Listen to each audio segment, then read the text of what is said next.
Hello everyone, this is Hunter at Vapor Honing Technologies. Today we're back to discuss what an HDPE cabinet is. We often get this question about our cabinets. We have a few select cabinets that are in HDPE style. This means that it's high density polyethylene, which means that it's plastic.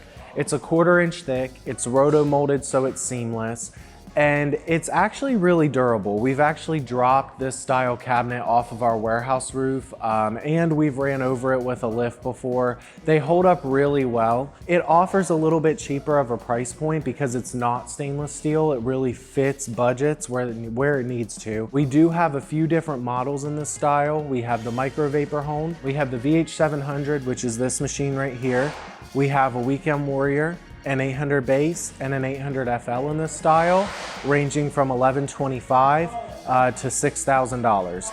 Please give us a call if you have any questions about these cabinets. My number is 828-220-5012.